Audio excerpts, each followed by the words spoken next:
قیامت کے دن بزرگان دین ہمیں بخشوائیں گے.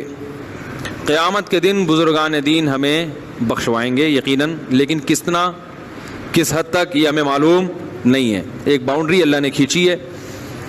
قرآن میں آتا ہے وَلَا يَشْفَعُونَ إِلَّا لِمَنِ ارْتَضَىٰ، کوئی بھی شفاعت نہیں کرے گا قیامت کے دن مگر وہ جس سے اللہ راضی ہوگا.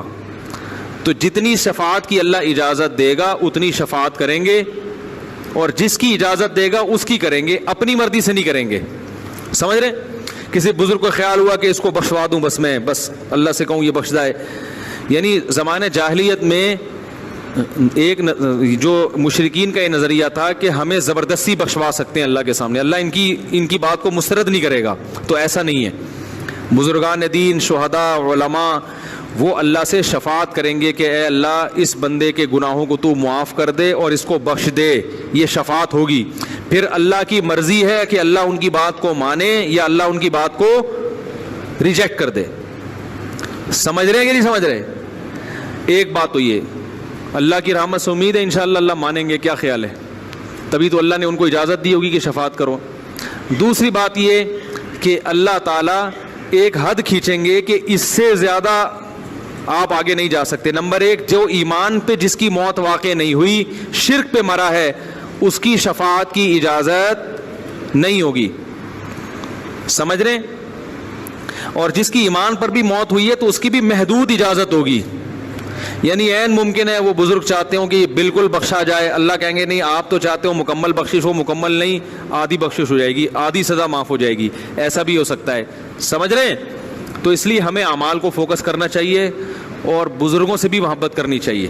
جو لوگ بزرگ لیس ہوتے ہیں، بزرگ قیامت کے دن ان کی شفاعت نہیں کریں گے کیونکہ انہوں نے کسی بزرگ کو چھوڑا ہے ہی نہیں. صحیح ہے نا؟ ان کا خیال ہے کہ سارے بزرگ فراڈی ہیں، بزرگ ہوتے ہی نہیں ہیں. بس یہ قرآن حدیث پہ آ جاؤ. قرآن یعنی گویا کہ قرآن حدیث صرف یہی سمجھ رہے ہیں، ان کے علاوہ دنیا میں کوئی سمجھنے والا ہے ہی نہیں.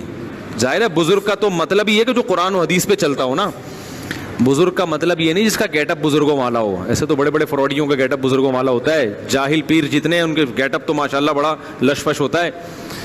تو بزرگ کا مطلب جو قرآن و سنت کو فالو کرتے ہوں، اللہ کی عبادت کرتے ہوں، برائیوں سے بچتے ہوں. ایسے بزرگ ہر دور میں انشاءاللہ وافر مقدار میں موجود رہیں گے. ان سے بنا کے رکھیں، ان سے تعلق رکھیں. قیامت کے دن انشاءاللہ وہ آپ کی شفاعت کی کوشش کریں گے. وہ کوشش کتنی کامیاب ہوتی ہے اللہ ہی جانتا ہے، مگر کوشش کا کچھ نہ کچھ تو فائدہ ہوگا نا.